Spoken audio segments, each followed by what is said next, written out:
Our next session today is a celebration of Satyajit Ray. This is his centenary year.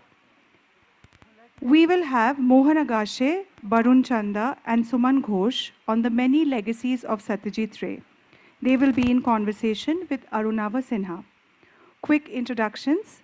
Dr. Mohan Agashe is an actor who has worked in Marathi and Hindi films. He has appeared in films such as Akrosh, Mashal, Ab Tak Chappan, and he has most recently been seen in the OTT series Human. Dr. Agashe, welcome, sir. Barun Chanda is an Indian Bengali advertising professional, actor, and author, best remembered for his role in Shimabaddo. Barunda, very happy to have you. Please. Suman Ghosh is a national award-winning filmmaker who has 6 feature films and 1 documentary to his credit. He was here for the last session and he's back again.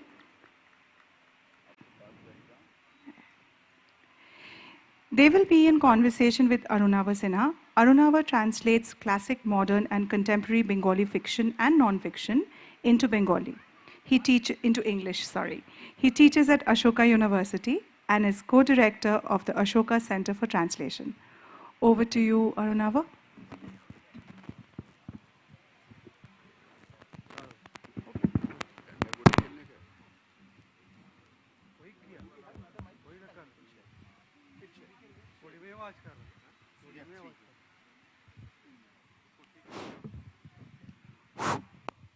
It works?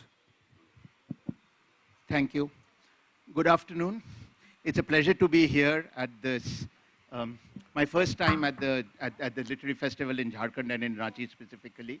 And I'm very pleased to welcome on stage the two renowned actors, Dr. Mohan Agashe, who's come all the way from, sir, you live in Mumbai now? Pune. Who has come all the way from Pune. Barun Chanda, who is the eternal heartthrob of Bengalis, thanks to his dashing appearance in Satyajit Ray's Shimabaddo. And the young director Suman Ghosh, who represents the post-Ray generation, shall we say, of Bengali cinema. And we are planning to have a conversation here this afternoon on what Ray's relationship was like with his actors. It is, of course, a tribute to Satyajit Ray that 100 years after his birth and now 30 years after his death, we continue to talk about him and discuss and watch his films. And not just that, inevitably find new things to say. Today I'm going to start by, so basically I'm going to ask Dr. Agashe and Barunda about their experiences as actors in Ray's films. And I'm going to request Suman to talk about what he has seen of Ray, what he thinks about the acting, the performances, and of course, I'm hoping for a freewheeling discussion, not a question and answer session. So please, it would be lovely if you respond to one another, break in, have arguments, have conversations. The more lively it is, the better. But I'll just set the ball rolling by asking Dr. Agashe, will you take us back to the time when Ray actually approached you to act in Sadgati? How did that happen? How did it come about? What were your thoughts about Ray before that? And tell us a story. What was your response, your reaction? Very late because... Hello. You hold it like this? Hello. Because Manikda did Hindi films very late. He didn't like making films in any other language than Bengali. And I think it was too much of persuasion, maybe Jindal or somebody, because earlier I think he didn't have some good experiences. Right? And later he explained to me also why he didn't want. The film which he did first in Hindi was Shatranj Ke Khiladi. After that he didn't make a film. And he was commissioned to do first telefilm, Munshi Premchand's story. And that was in Hindi because it's for national television they wanted to do. So by the time Ray came in my life, he was already too big. And he was already world master. So I was scared. And in 1981, I got a very small letter on his personal letterhead. I've kept it. That I am. You should have brought it, sir. Yeah, I should have brought it actually. हम लोग भी देखते हैं. Typewriter पे. कि I am planning to make a short film of about 50 minutes, 55 minutes on Munshi Premchand's story. The story name was Gashiram, I think, with the Brahmin. And I would like if you could play one of the two characters. I understand that you are not well because I was in the hospital with cervical problem. But by then I had improved. And I would be kind if you could. It's a very polite letter, which was a great surprise, first of all. So very quickly, before he changed his mind, I wrote him back that you don't have to request me, you just have to order us. And it's done. I mean, fine, I'll be there. And I'm much improved, so there should not be any problem. And promptly came this acceptance. Thank you. So I'll need your 10 days. We are shooting in Raipur. And you will get your ticket by registered post. And the last line was, greetings from one cervical spondylosis to another. By then he also had a cervical collar. So anyway, that was first. And I don't know how he thought. Because to tell you the truth, actually, the assistance was given to him in Shatranj Ki Khiladi, or Shama Zaidi. Shama Zaidi, who will help Sham Benegal and Satyu. And if I remember, because I knew Shama. And he had mentioned that there is a role, and maybe I can suggest your name. There's a small role which was done by Farooq Sheikh. Farooq and Shabana were there. And by the time Shama could suggest my name, the casting was already done. So you missed the bus there. So there was no scope at all. So I said, finish now. And now this letter coming out of blue. This you are not going to miss. Anyway. And probably the reason could be purely accidental. Could be. Because the story is the Brahmin Ghasiram.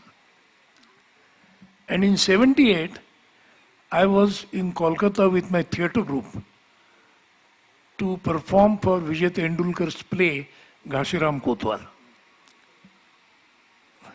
And we requested Manikda to come. First I went to request him and he politely declined, saying since he's working on the music of his film, and when he's working on his film, he generally doesn't go out to anything at all. So when Jabbar arrived, both of us went again. And we appealed to him that, look, we have come all the way from Pune, 50 people, with 3 penny opera, 3 Paishatsa Tamasha, which was done by Ajitesh, 3 Pochet Pala. And it's not only for Marathi-speaking people in Kolkata, but we want theatre people in Kolkata to see it. And Shambhu had recommended. So why don't you come at least for 10 minutes? And you can leave, we won't ask any question, doesn't matter, right? So he found it difficult to say no. Okay. So he came. But not only he came and saw the play, he stayed an hour after the play talking to the entire cast, and he was so pleased that for our American... Stayed back all the way? Yeah. No, we were performing in Kolkata.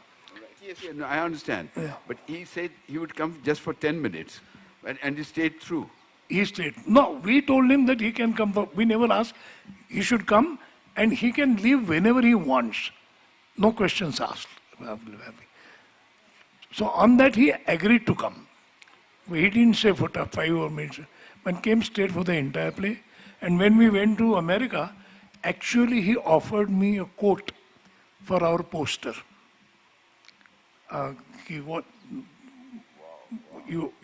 Everybody should see this play. So which year was this?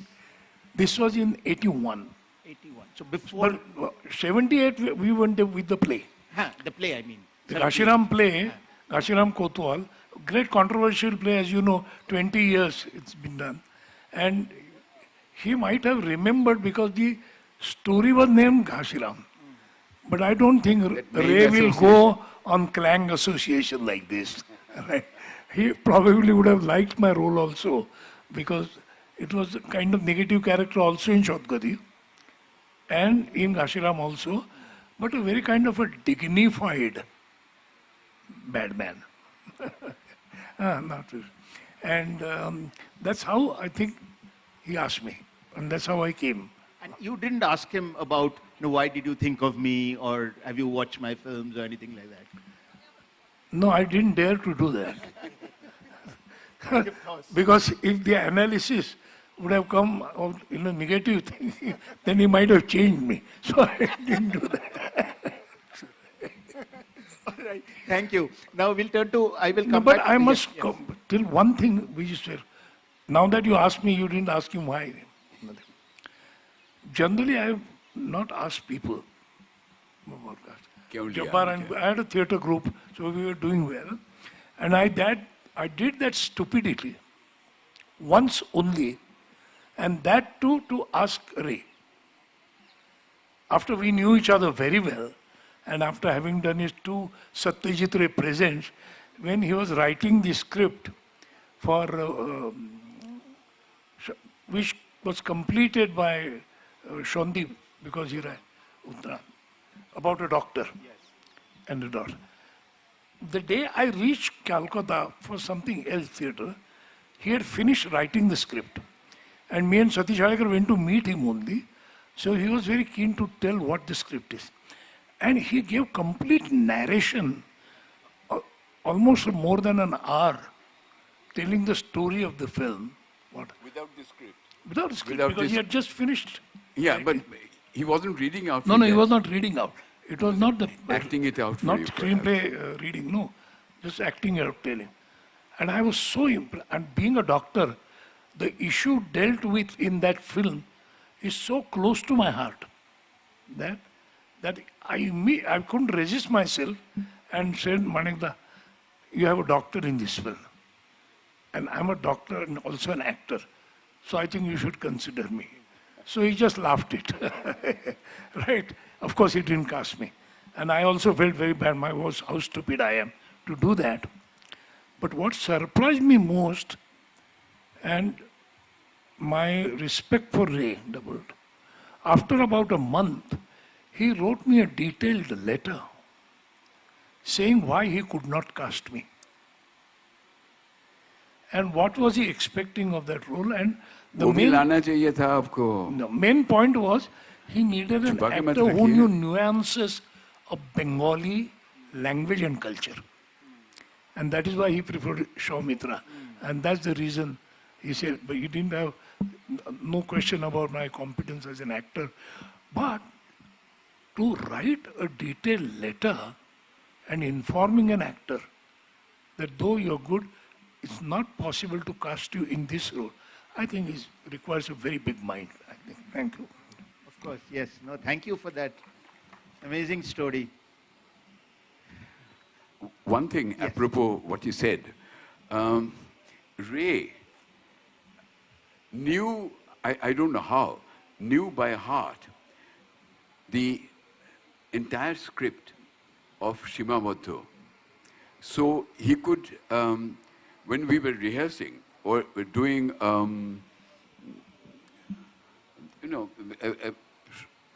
just before the monitor kind of thing, he would supply the line of any hero, heroine, side actor without, and he was handling the camera. He's the operating cameraman, and he goes on supplying the lines with the right intonation, as if it's the easiest thing to happen. So I'm not amazed that he could narrate in detail for an hour. I'm not amazed. This has happened with me. I've seen this happen. So Arunava, I'm taking your role for a bit because I don't know why am I in this session when 2 esteemed such actors are there and who have worked with Ray directly. So, Barun Kaku, one question to you. When you did Shimabodho, you had never acted in films before, No. right? No, I had. Oh. I had acted in, theoretical at least, in Pratidwandi. Where in Pratidwandi? There's this opposite Newmarket. There's this tea stall where he shot, and he was in a dejected condition, Siddharth. Right. And he had ordered a cup of tea, at Acha. which point I come. I'm the party man. Okay, okay. Okay, Okay. The name slips my mind. Oh God. Anyway, he comes and pats him on the back, but you don't see his face. Oh. And then he comes and sits, plonk, his body. Acha.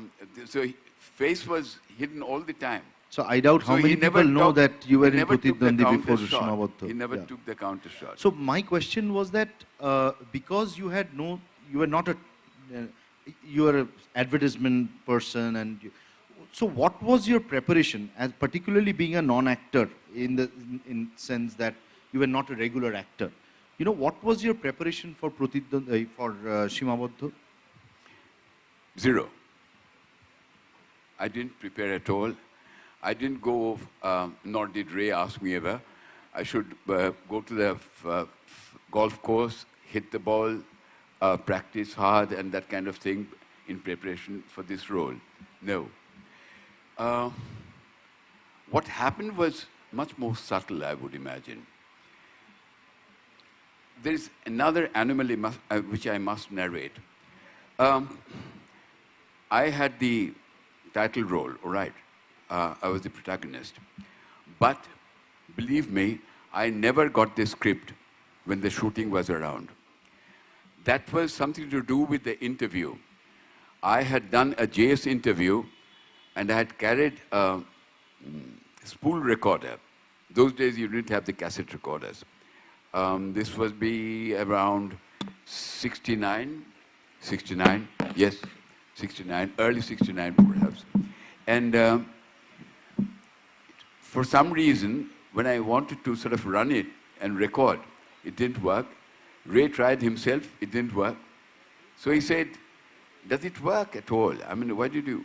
And that hurt me very much. And he said, okay, then we'll carry on with the interview.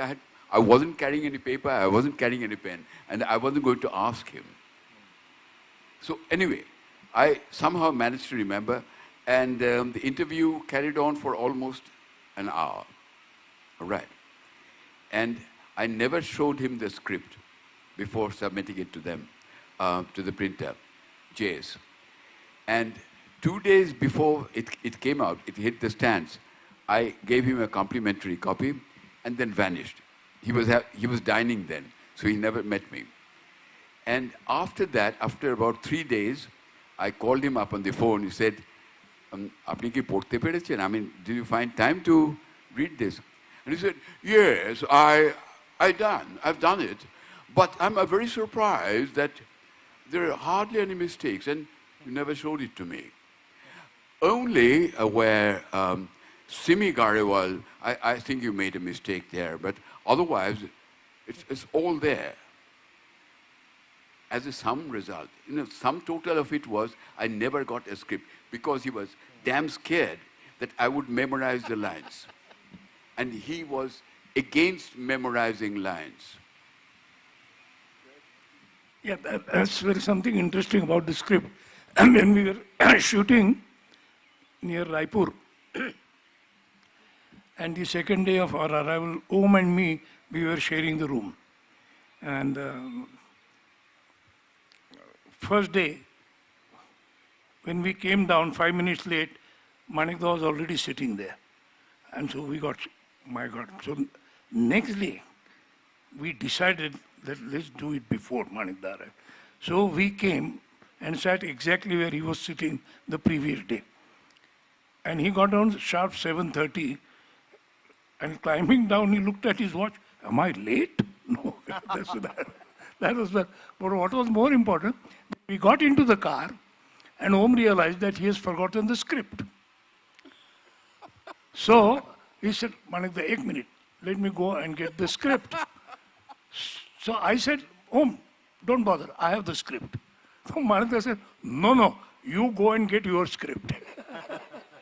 Don't use his script, right? Because I think he has some mark of what he should read, what he should do. So that was very interesting to see that. Don't share your script. No, I asked the question because that was his first film. But for a trained actor like you, when you worked with him, you had previously done many films. You know, probably the preparation would have been different. Because you see, as a filmmaker, I'm also, trying to explore different. So I just did a film with non-actors, and for them, I never gave the, I didn't abreast them of the situation also. I just brought them there. And they had to play themselves.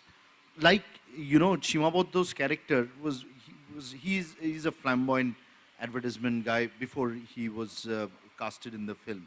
But for an actor who was trained, was it the same way, like he didn't give you the script and, how was it, the preparation? No, he gave script to me, he gave script to Om Puri, and quite well in advance.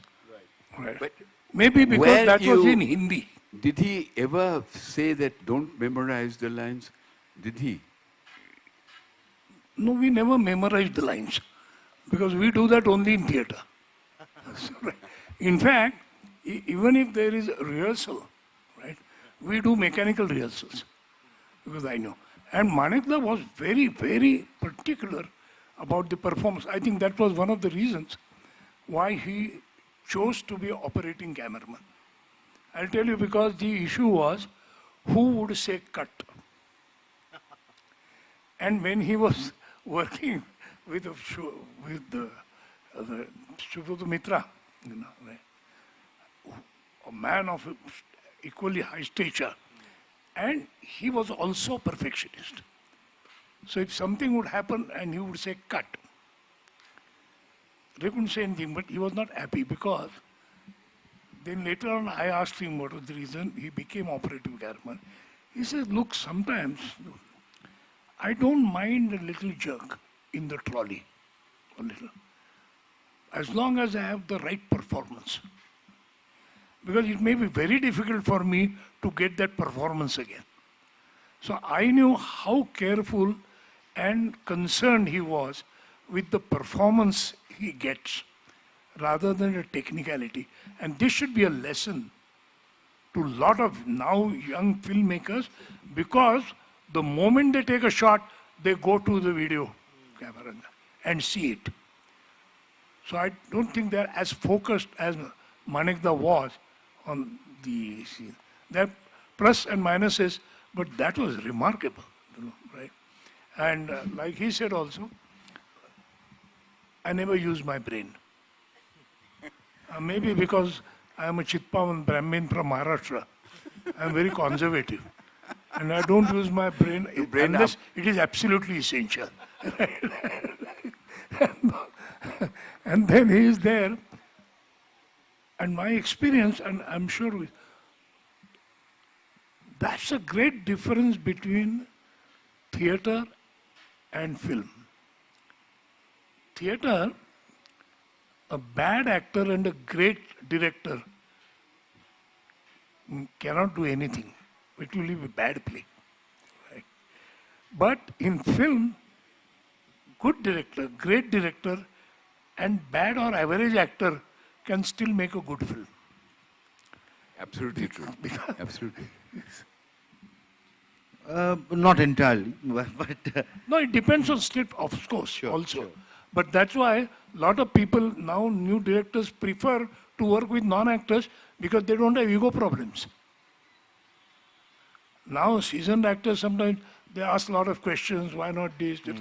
And I don't do that even now, because even with the young director, because I think I have never thought enough about the entire film as he has done. So maybe if there are points we can discuss, but ultimately you must give him what he wants. So let me ask a controversial question to both of you. One is that Satyajit Ray was known to be very in command of everything. You talked about Subrata Mitra. Everybody knows the spat he had with Subrata Mitra, and he was, one way to say it, he was a control freak. Now, wasn't that a bit uneasy circumstance to be in as an actor? And Subrata Mitra felt the same. He just walked out. As an actor, wasn't that a problem where that man, however big he is, but you, when being as an actor in, Satyajit Ray's films or Bergman's films or a very small director, you have an own place, you have a separate entity, thought, process. So, if I may use the word, an authoritarian director doesn't create a problem with your actor self? Not at all, not in the least. I'll tell you, I haven't seen any other director who knew how to handle actors. And he never challenged the ego of an actor, and he never even instructed what you should do. Unless he wanted something, then he would come very close to you, explain to you that this is what is happening, this is what is going to happen afterwards. So if we could change this a little bit. So I have not seen any other director who handling the actors should be learned from Manikda. So, Dr. Agashe, what were his inputs then? When you went out to shoot before the scene was being shot, what did he tell you, or Om Puri or anybody else? First of all, he never told us how to act. He read the script which he knew, then we shot. And in rehearsal, if he found everything was okay, and even if he asked, Manikda, is it okay? What you're doing is okay, good. It's only when he thought, in the entire picture, this doesn't go with the character. If your acting is out of sync with the character you're playing, then. But otherwise, he was very open to style of acting. So in that sense, I don't think he was authoritarian director, but control, yes. And control, yes, because he was in control of himself. He knew so many. How many directors are there who know so many sides of making a film? So in fact, just doing one 52-minute film with Manikda made me realize the difference, marginal difference between other directors and Manikda. And for that, if I have to tell you simple thing which I've said number of times, he was doing a 52-minute television film after he was made Charulata, trilogy and everything great. When we arrived, first thing he did is took Om and me to his room to do sketch and decide whether I should have mustache or I should not have mustache and what he should have, clothes and everything. And the way he has written his script. Today it's amazing. Handwritten script written in 6 times. One by characters, one by locations, one by day, night, with so many. So as he says, he was in full control of the situation. He knew what he was going to do. And I think howsoever intelligent actor maybe, actors will have more ego problems than the director, to be very honest. Because after doing 10 films, they think they know a lot about filmmaking, which has been proved not, because many of my good actor friends tried to make films, and they have not made more than one film. So it's not easy to see the entire. He's the only one who has entire picture in the mind. So best thing for any good performance, and you ask even a dancer or a painter, you have to surrender your intelligence and believe your sensitivity. If you want really a good performance, that intelligence is good only to analyze a bad performance or cheat others when you do a bad performance and convincing them how deliberately you did it. That's where the cerebral misuse or disuse of it done. But otherwise, I think I was very happy. Later also, when he only wrote the script, And Shondip, Babu director, he never interfered with Babu. We saw that, but never interfered. Barunda, your experiences? On many fronts. First of all, he never went into detailed explanation of what this story is about, what the character is about, what is the sort of underlying meaning of this character. Is it a layered character or is it a plain character? He never went into the details of that. As far as I could make out, he respected the actor's intelligence. He took it for granted that if I have selected him, he understands the nuances of the script, of the character, of the story. That's it. He will not explain to people as most of the other directors do. He never did that in life. I think only Soumitra had asked him questions about details and he was patient in giving answers.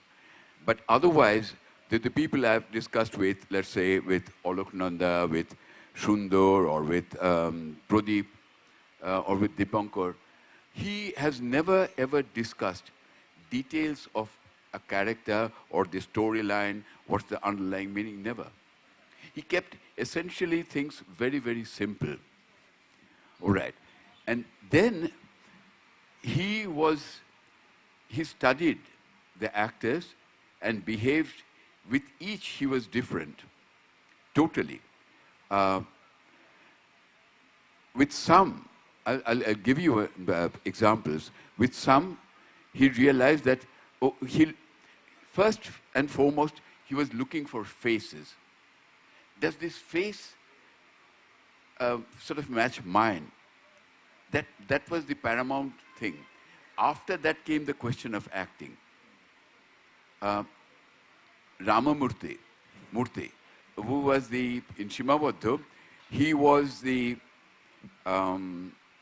secretary of the company. Okay.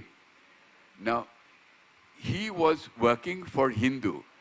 He was one of the representatives of Hindu in Calcutta. And look-wise, he loved that look, and as well as the tika and everything else.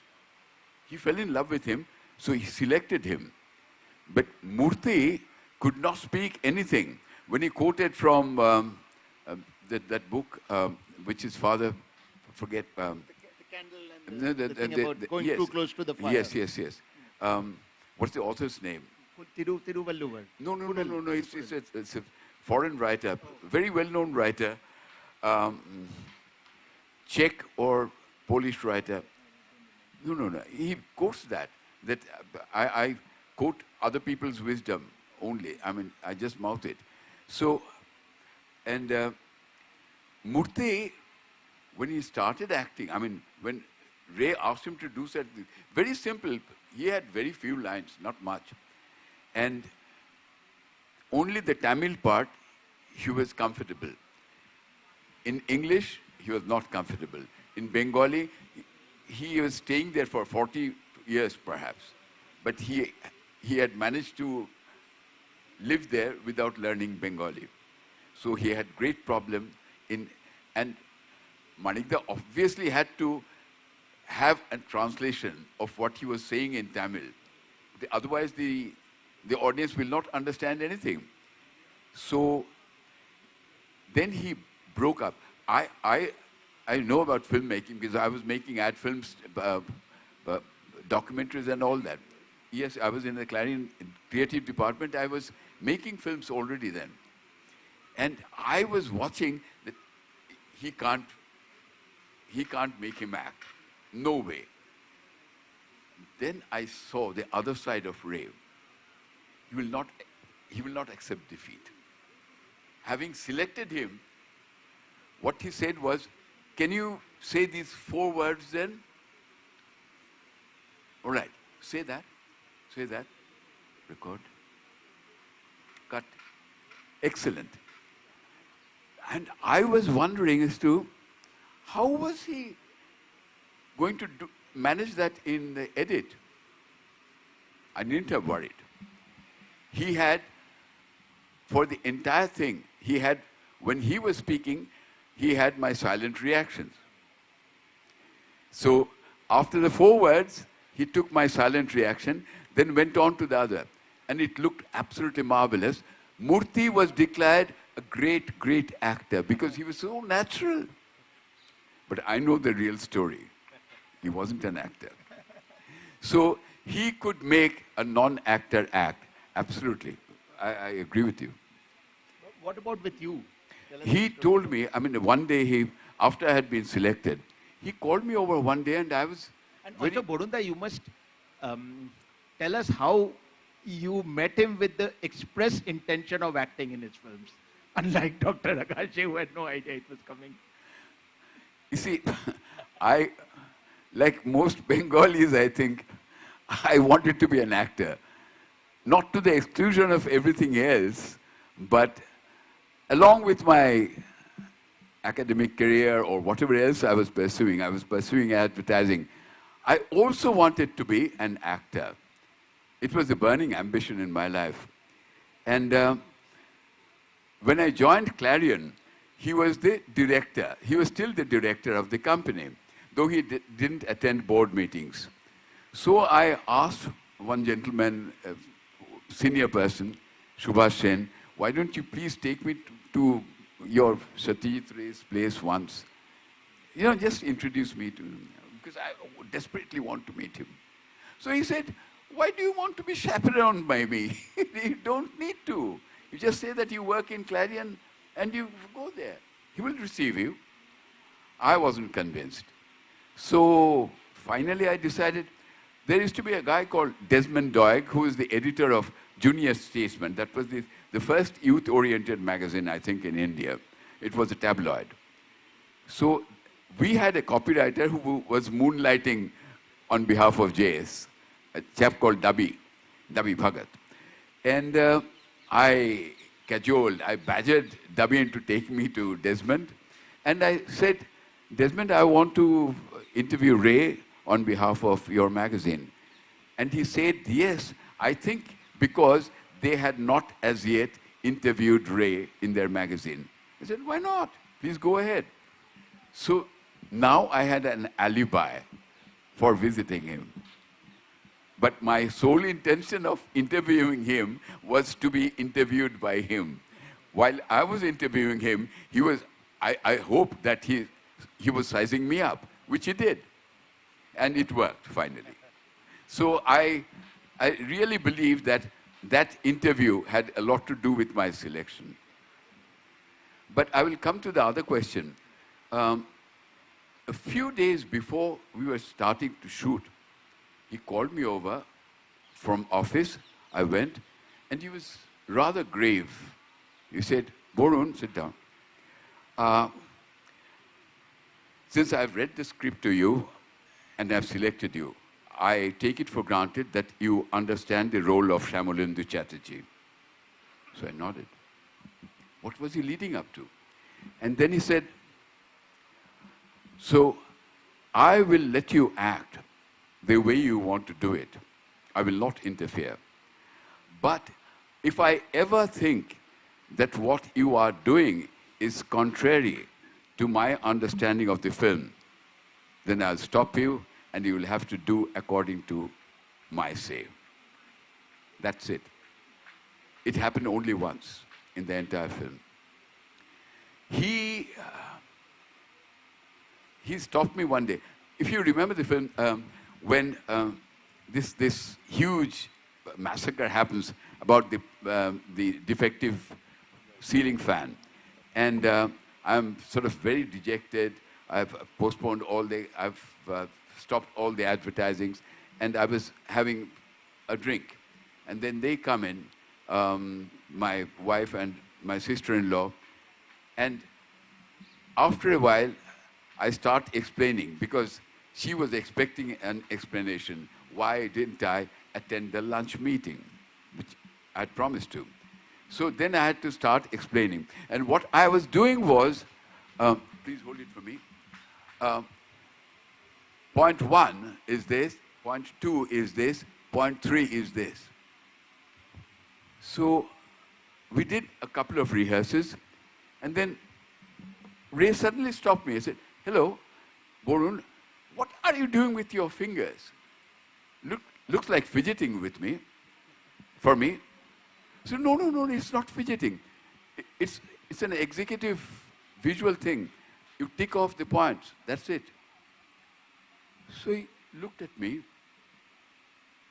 really, and I said, "Mr. Sengupta does." Mr. Sengupta was the director. Okay, and he let that be. Long later, Bodhi Monkudi told me the story that they were all sure that Soumitra was going to be Shyamalendra Chatterjee's role, Dudha. And one evening when they were having dinner, Ray announced that he was not having Soumitra, Pulu, but having a newcomer for that role. And Monkudi and everybody was aghast. Who is this newcomer? No experience, nothing. They would spoil the entire film. And much later, after the film was over, about 6 months later, Monkudi told me, just by the way, that you know why he selected you? I said, no, I never asked, and he never volunteered. As like you, I never dared ask him, why did you select me? I said, then you wanted me not to select you. And he said to Monkudi, I selected him because I wanted for this, not that Soumitra would have acted badly, but I wanted somebody who would be comfortable at home in the corporate world, which is why I selected him. He is already from the corporate world.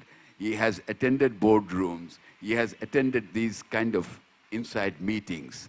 So he has an idea of what happens, what shenanigans, what backstabbings take place in an office. I wanted that kind of a man for this role. And I have observed him for 1.5 years. I know that he is going to deliver. So I have a follow-up question as a director to both of you, that then about the casting process, where you choose a person who is acclimatized with that milieu or knows that, or else a good, very good actor, they can do that by research, preparation, and they can get to that level. It doesn't, so you have worked in so many different roles, both of you. Doesn't mean that you are from that profession or milieu or whatever. So then, what is in your perception a good casting, where you cast a very good actor who can go through all the preparation? One doesn't have to attend board meetings to act in a board meeting. So where is that decision you think is a good casting decision? I would say, because I was a non-actor, he couldn't take the risk with me. But if it were Chobi Biswas, he would take that risk. That even if he's not a zamindar by nature, Jalshaghar, he would deliver. Even if he was not Bishrambhar or whoever in Devi, he would deliver because he is a great professional actor. He understands a role in and out. But with a non-actor, he wasn't going to take that risk. As it is, he was taking a huge risk. All right, he had done an audition. I had passed through that. Dhritiman had passed through that. So had Pradeep, the 3 city trilogies. But he wouldn't want to take that risk. You know what? There is, if you remember right, there is a question of height. Where did you get your height from? From your mother's side or from your father's side? No, or from your father? Then I turned around and said, no, mother. So he was using me physically in that film. Pradeep said that I felt when I got that role, he had tailor-made it for me. It was so easy for me. Before selecting Pradeep Mukherjee for Jono Orondo, Somnath, he observed this man. He said, do you like wearing the shirt over the trousers or you like it tucked inside? So he turned around and said, no, I'm more comfortable with that. I said, okay, fine, fine. And you've come wearing a chappal. Is that comfortable for you? I said, yes, yes. He did that, exactly. And he even allowed him to use his own tailor to dress because he would be happy with that. And Pradeep actually told me that I felt that he was making this role was deliberately for me. I felt it. So that much of study with the non-actors, and not just a side role, but he's the main protagonist, he's the hero. With that, he is investing a lot. So he would done his studies before he wrote the script of Shyamabdhu or John Orno or Pratitwandi. He had studied these three characters very well. And there are mentions over there, absolutely. Those personal touches are very much there. So, but for a professional actor, that's different. We were not professional actors. We were non-actors, quote unquote. That's what he used, the word, non-actors. I think, to ask your question in very short ways, if a good actor gives a performance, there is a risk of showing it in the performance that he's a good actor. And Manatha never wanted to take that kind of risk with his characters. The performance should appear natural, though he is acting. So with good actors, unconsciously an element comes to demonstrate how good actor I am. Unknowingly comes, not this, and doesn't look natural. And that is why probably it is said, right casting is half the job done.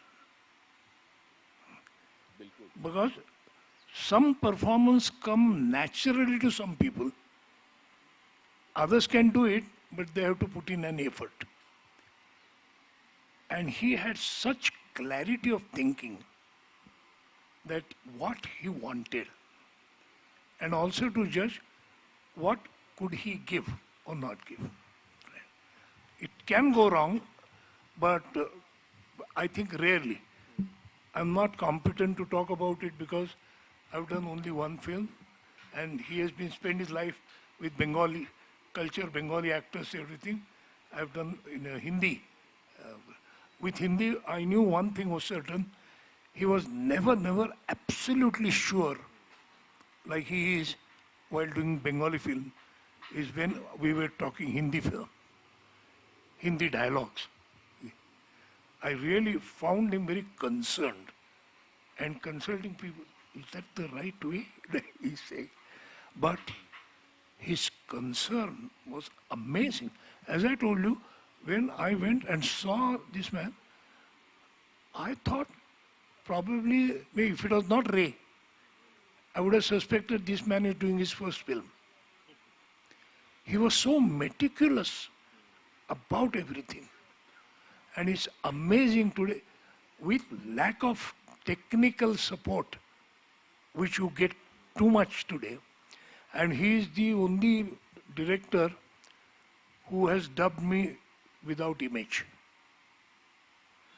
After Shodgati, I had to go to America. We used to call it blind dubbing. Blind dubbing, correct. He would just play the recorder. Exactly. And he would say, don't worry about that. You just listen as many times as you want and keep the same rhythm and say the right thing. I will match it. Now that kind of a skill is, yeah. Those days the technology was also not like what we do today. You can match it in the computer. In fact, you know, a little what later, happens but these he days, didn't believe in that. Because, you know, Spool dubbing used to happen. Yeah. and there is a danger because I've done modern films also. When the recordists do your matching, they do it by the graph and not by the lip.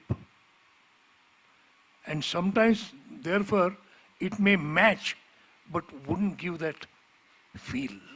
So interestingly, False movement भी होती है ना?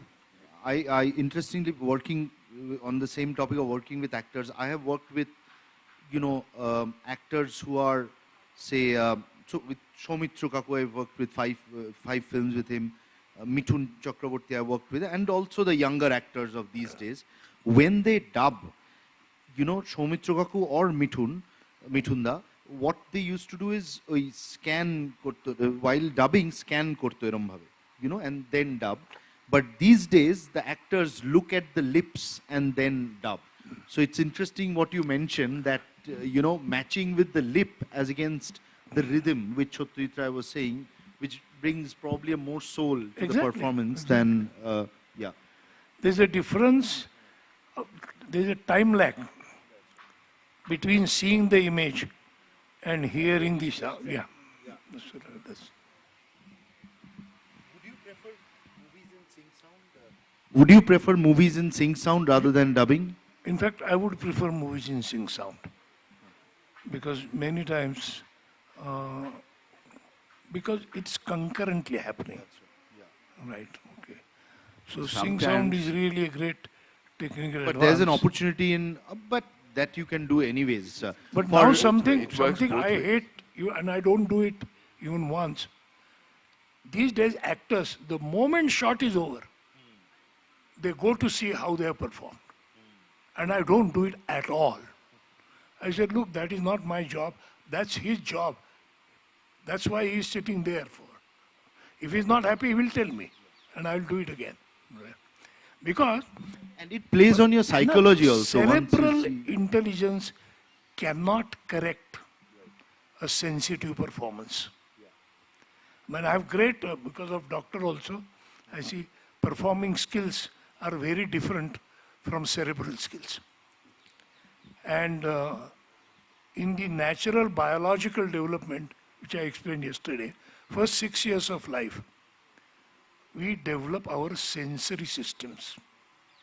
And that is why all these organs are referred to are Jnanendriyas. Buddhi is not referred to as Jnanendriya. Buddhi comes much later and it's more analytical. Or even in formal education, you see the terminology.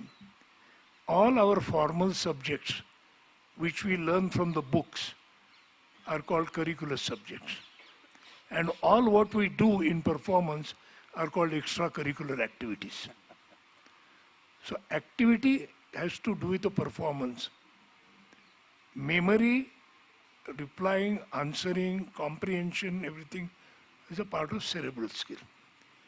The only advantage of cerebral skill is after you've seen performance, if you think where you have gone wrong, then to correct it, you can't correct it cerebrally. Then you have to do riyaz 10 times, more, as many times as required. So I am a firm believer. What would you make of the term a cerebral actor? Some people are called, Marlon Brando was called a cerebral actor. What would you say about that? And these terminologies sometimes are very funny. But I know cerebral actors, but there are two types of cerebral actors who are basically very good performers also. For instance, Shambuda. Shambu Mitra was like that. But if you ask me, now both of them unfortunately are not alive. Cerebral actors were Dr. Lagu and Girish Karnad. They could give very good performance, but never an outstanding performance. I don't think so. Outstanding performance, you are unable to explain. More from emotion. How it came. It just happens. Like same sabji is made, but one time it's such a good sabji. On that note, although this adda could have gone on forever, I think, but if there are questions from the audience, yes, hello. Can someone take the mic, please?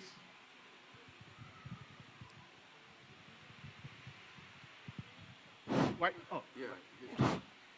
Good afternoon to everyone on stage. I'm a big fan of Agashe sir, and as I've gone through this conversation, I have a separate question from Chanda sir, but first let me ask Agashe sir, whom I have followed as an actor, not only from parallel cinema but also in Subhash Ghai's Trimurti. As he said, that good casting is half work done. So, since the kind of labor and thinking process goes into filmmaking, sir, I would like to ask you why Trimurti failed at the. Because it was a bad film. My but, performance not bad. The film was yes, sir, bad. yes, sir. That's why I am asking. In you fact, because- if there was anything good in the film, was my performance. yeah, yeah. To be very honest, to be very honest. That's why I'm congratulating you because. And I'll tell you the reason at for the it also. earliest, I could not recognize your kind of your look in the film.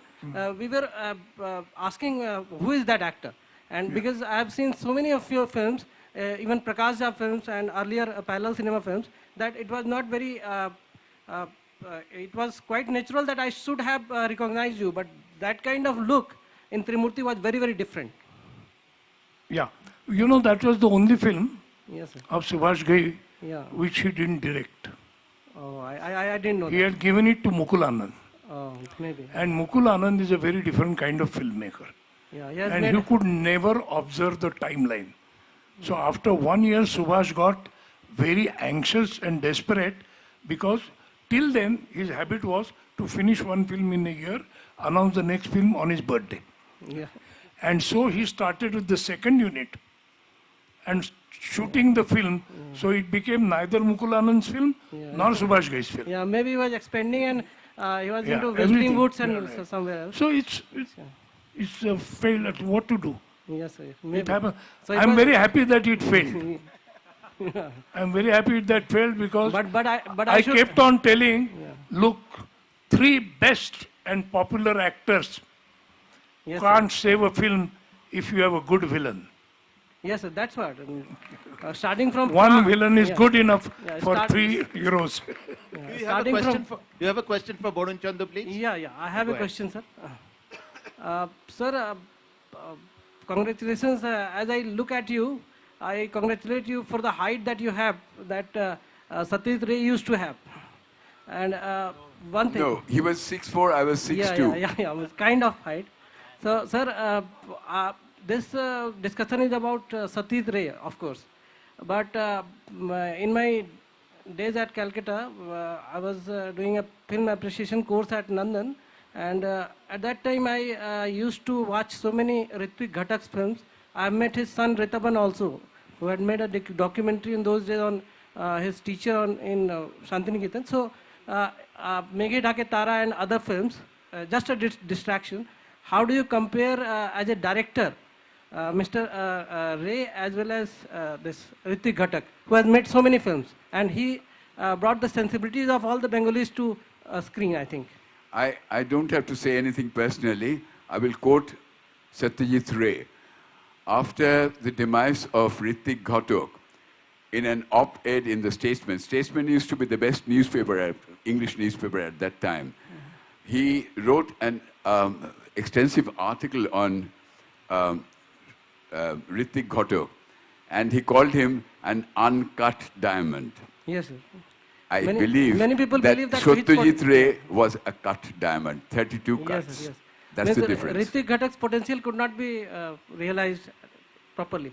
So one more question, sir. I think he'll give the others a chance if you don't See, mind. look, In look. case others have questions. Hello. This, sir, personal and professional balance is very important. Why Ray becomes different from any other filmmaker, the kind of consistency he has shown for the period of time, the longest period of time. Sometimes brilliant things come and one doesn't like to talk about personal things, and the personal life can be enriching, but I think Ghatak's personal problems Sorry to cut also you made short. his life Sorry, shorter. sorry to cut you short. Sorry. Hello. I will come back Yes, to you. yes. Sorry, no, please continue. There was somebody was gesturing, so I'll come back. It's shorter it became, which is very sad actually, because Ghatak was such a wonderful filmmaker, but right. And how it has affected negatively also, like Sri Lanka. I think also there is another He was fact in the that Film Institute. Ghosh was indisciplined. And as he says, I have never come across a more disciplined, more worked out, ready director in my life. That's the difference. Sorry, I didn't mean to cut you short. I was listening to someone else. Do you want to continue? I say, because it's a technical medium. It's not improvisation, it's a mixture of all art forms. And technique is, and he was a good technician. And that is why it becomes very important to be so disciplined as he was. The only other two filmmakers, amongst all the filmmakers have done, are Arun Khopkar was, but he made only 1 or 2 films, unfortunately. And the third is Sumitra Bhave, with whom I worked. They were disciplined, they knew what they wanted. Clarity of thinking was very good, and they know where to let things loose and where not to let things loose. I think it matters a lot. It may not matter for a performance, but to put all things together, it matters a lot. Thank you. I think we'll have time for maybe 2 quick questions. We'll take both the questions first and then the answers. Yes, please. No. And please keep it short, please. Just a question. No, that mic doesn't work.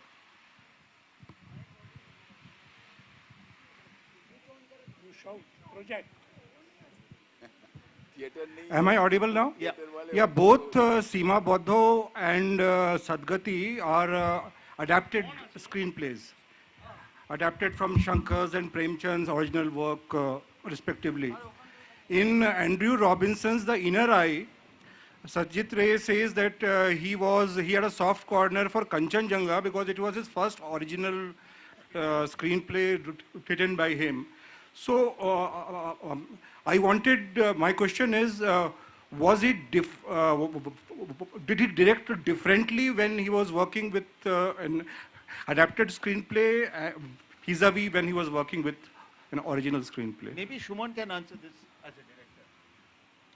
See, I can give you a generic answer, not what Satyajit Ray was, whether there was a difference in his approach when he's directing Kanchanjunga, which is the original screenplay, as against Shimabodho or Sadgati. See, I think when you're adapting a piece of literature, then there is another entity, another self of the writer from where you adapt, and yourself as a director, how you're adapting it. Of course, you might differ with the writer's vision. There is a famous, I wouldn't call it spat, but a disagreement about Arunne Dinratri, which was written by Sunil Ganguly, and how Satyajit Ray perceived it, and Sunil Ganguly, I think, did not attest to some of his changes or whatever. So, oftentimes that tension can be good also, where you are adapting somebody's work and taking it yourself as a director and then making the film. As against when you are making making a film based out of original screenplay, of course you have much more degrees of freedom, much more leeway with the material, and that can be a boon also. But there can be your personal self. You can be too overindulgent in your treatment of the film, given it's your story and screenplay or whatever. So I think this is a generic answer. I'm sure Satyajit Ray is not a generic, he's much above any of most of the filmmakers. So it would be interesting to ask him. Your question is very interesting, but since he asked, this is how I think, because I have worked with, most of my screenplays are original work, but I worked with an established piece of work also. So that was how I felt when working on it. Yeah. One last question. Can I say something very good? Yes. See, it's like conversion of energy. When water becomes electricity, it's a completely different form. So when a piece of literature becomes a film, that process of conversion will not look like a book or a script. It's a richer language, which uses words also, but it also uses other 2 languages. right? And converting that part of the written material into which part to be converted into visual, which part to be converted into sound, and what has to be retained as word.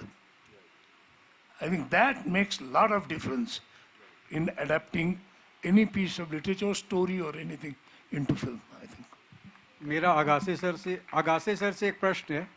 Sorry, no, we have a last question today. I'm afraid we are out of time. Okay, sorry. I mean, I just couldn't. You can ask the questions after the session is over. You can ask us. Yes, please go ahead. No, I am. You know, just to ask that both of you here have spent a lifetime working in theater/cinema, but all of that as a cinema as bioscope. I mean, the pre-digital analog cinema. But now we have irreversibly in the age of digital cinema and cinema which does not actually seem the cinema that it was in the 60s and 70s. So I just wanted this thing that is there something from your experience as actors, is there something that has changed completely from your days in cinema and cinema now, which cannot be reproduced in the digital frame? The one difference I can make out cinematically is the digital thing, not so much as an actor.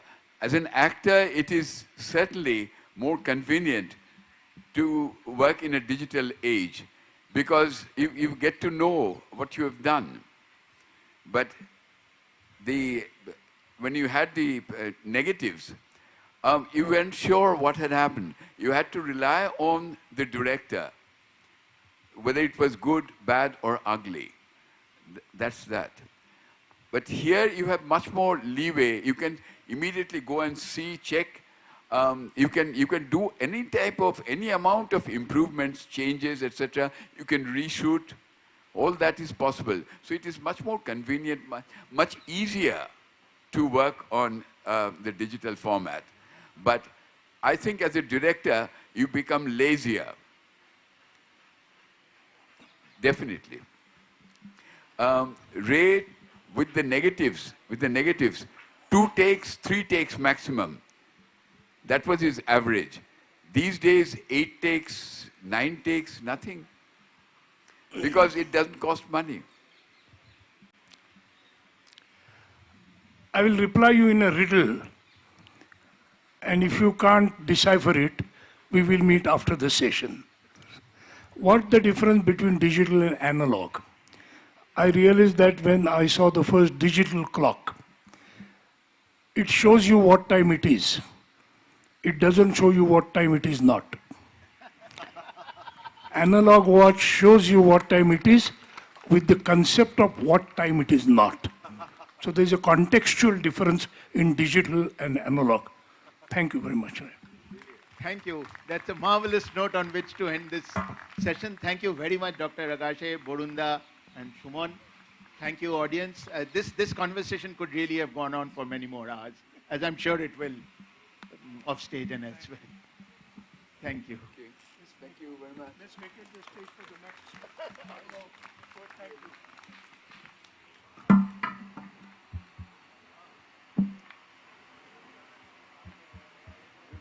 Thank you so much, sir. Not at all. Thank you so much for sharing your memories with Ray, with all of us here today. We'll just take a quick, short 5-minute break before the next session.